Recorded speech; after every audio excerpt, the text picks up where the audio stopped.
Update guys, nandito na yung mag-aayos nung aking double burner tsaka magsisetup nung gas kasi meron kaming ano kanina ni Mami, dapat si Mami na lang yung magkakabit, kaya lang wala kaming flat screw. Meron lang kami is yung screw na ano tawag sa ganyan kuya, screwdriver, yung pabilog.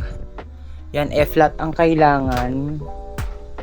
Ayan, ito bagong gas para matry ko na rin ngayon bago ako pumunta mamaya kay LN, syempre para malutuan na rin natin. Time is 2:02, so by 4 kailangan makaalis na ako dito sa bahay kasi yung meeting mga around 4:30. And kakain muna ako, tapos update ko na lang kay mamaya guys kapag nagpa-function na yung gas.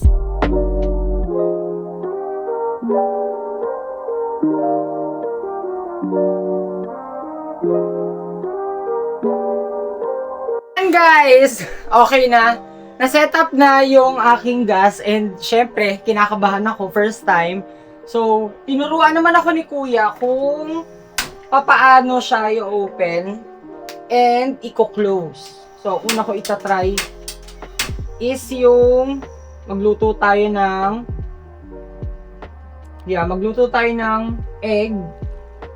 egg and fried chicken. So, meron ako here na oil, mantika. So, alam niyo naman, hindi ko na rin naman kinakaila sa aking vlog na ako po ay talagang mahilig sa mantika.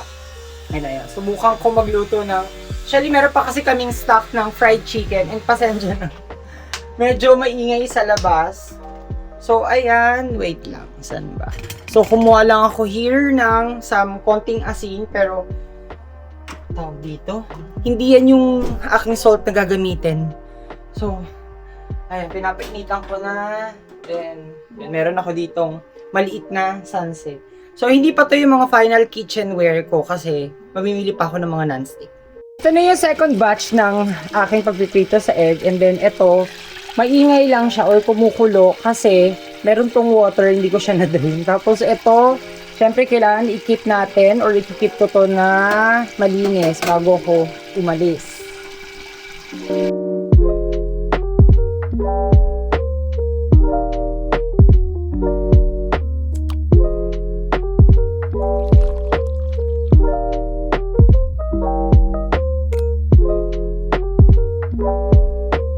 Since mamaya pa naman, dito na lang kami.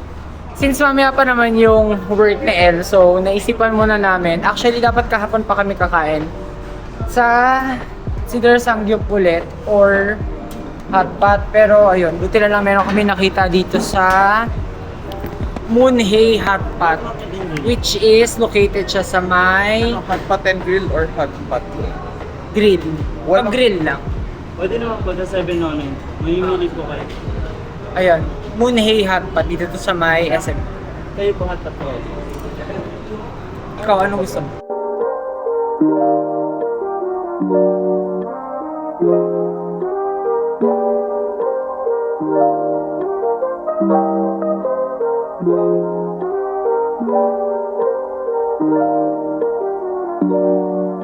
Sakto dapat kasi kanina while browsing sa TikTok, meron na kami isa dapat pupuntahan. Pero bigla naman lumabas to si Moonhay Hotpot dun sa aking TikTok. So sabi ko, let's try sa Moonhay Hotpot. And dapat ang kukunin namin is yung grill lang, which is 709 for grill. Pero sabi ni El na gusto niya na rin daw na mag-add kami ng hotpot and tataas siya na 1,000. Magkano yung ulit?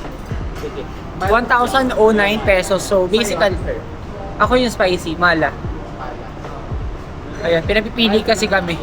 So, ang ano dito, ang itsura dito, kanya-kanya. So, meron akong kanyang grill, sariling grill pala ko tingin. Tapos, meron din akong sariling hot pot. So, pinili ko is yung mala soup kasi yun yung spicy. And ayan, dito kami kukuha sa umiikot na conveyor na to. So, sabi ko din kay El, okay din na kunin namin is yung may hot pot para yung mga balls na ina-offer dito. Yes, sir. Cheese. Yan, sige, cheese. Thank you. Para yung mga balls na frozen. Hindi. Alam ko, i-gaganit. Yan. So, hindi siya kukunin as is na isang kuhaan. So, ayun, wala pa namang masyadong tao. And, ayan. Hindi ito yung first time na nakatry tayo ng conveyor, no? Conveyor na try natin. Isa may Makati. Yun naman, puro naman yung sushi. Ayan, syempre meron chopsticks. Tapos ang ganda ng color. Laban ang tawag sa color na ganito. Hindi ko alam. So, serve na yung cheese. Then, yung kanilang... Ayun. Imbis na kami yung gagawa ng soup. Ay, na soup. Ng sausawan. Yan, inofera kami ni ma'am na siya na lang daw ang gagawa sa amin ng kanilang signature dip. So, ayan, kukuha. Merong corn, merong what's this? Rice blood cake.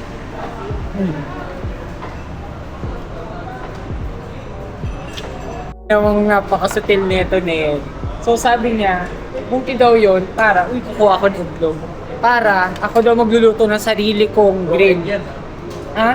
Raw egg to. Raw egg, oo. Raw egg nga, hindi to boil. Pero baka ilagay ko siya sa soup ko. So, pwede naman. Kasi talaga. Sabi ni El, buti nga daw na kanya-kanya para hindi siya napapagod na magluto. Ito lang po yung pancake ng food service. Tapos dito pa ako. Okay. Meron palang separate na pancake ng sa conveyor. Oh, ito. Yung ganito nila na tong. Tapos itong stainless na to is gagamitin lang dito sa grill and sa hot pot.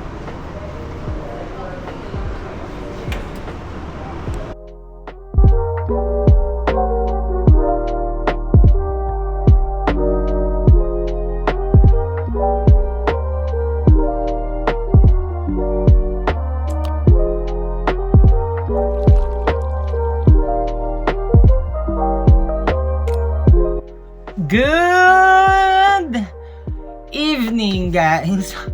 So, ayan, I am currently, wait lang, mag-add nga tayo ng ilaw. Ayan. So, ang gamit kong extra light is yung nandito sa aking, ayun, yung sa aking fan. And, ayun, I am back home. Wait lang, tas ang aking gamit. Pero, ayun. So, time is 11:03 p.m. So, ano ba? Ano ba pag-uusapan natin? Ayun! Share ko lang, guys. Hindi to sponsored sa lahat ng gustong matry yung trinay namin kanina, which is yung Moonhay Hot Pot and Grill sa may SM North lang yon, 5th floor. Actually, palatandaan nyo doon. Pag nakita nyo ng Viking sa 4th floor, sa 5th floor, yun.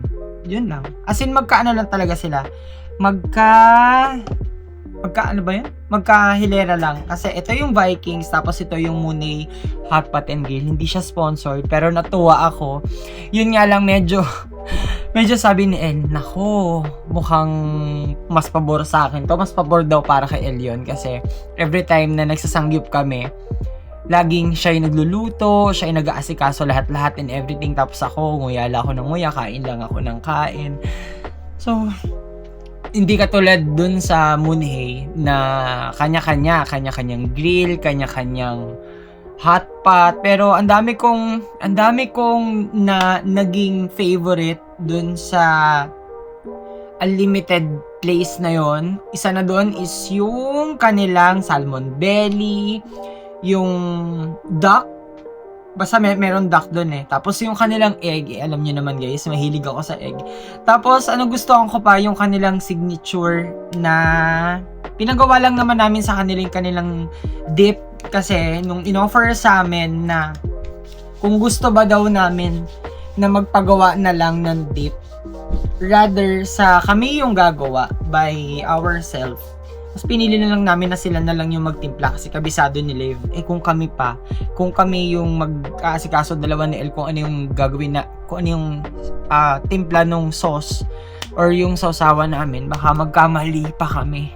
And ayun, nagpe-prep lang ako para makatulog. And natapos ko na lahat ng aking mga kailangang tapusin for today, Friday. Naging hectic yung schedule ko. Ang dami kong inasikaso. Tapos, meron pang nangyari na ayoko na siyang i-share. Hindi ako talaga happy, pero ayun. So, another day na naman for tomorrow. And then, dapat meron kaming alis ngayon. So, meron dapat kaming night out. Pero, hindi na rin siya natuloy. Good thing na rin yun kasi ilang days na akong... Wait lang, ano ba yan? Ilang days na rin akong hindi umiinom ng alak. So, achievement yun. Achievement na sa akin ngayon, guys, kapag every...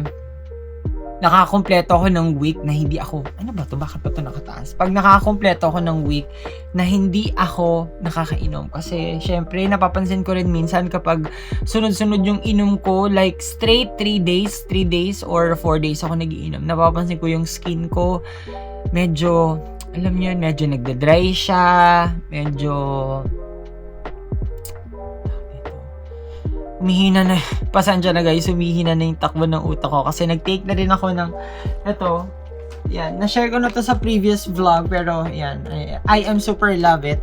And, nga pala guys, nung may one time na napadaan ulit ako sa may Watsons, nakalimutan ko ng branch yun, meron naman ako nakita, yung kanilang, eto kasi 48 gummies, yun ata 30, pero yung maliit na version lang neto, hindi to sponsored eh. Parang mga 499 pesos, buy one, take one. And syempre, meron din yan yung malaki na 980. Wait lang, may kailangan lang ako kunin. Ito yun lang naman, just to give you an update for today. Ayan, tapos na ako maglagay. Most of the time, pag naglalagay ako netong aking KC3 Arbutin, ilang months ko na rin tong gamit, guys. Actually, kasundo kasi siya ng, yan, meron kasi ako mirror dito, kaya napapatingin ako here. Kasundo siya ng aking skin.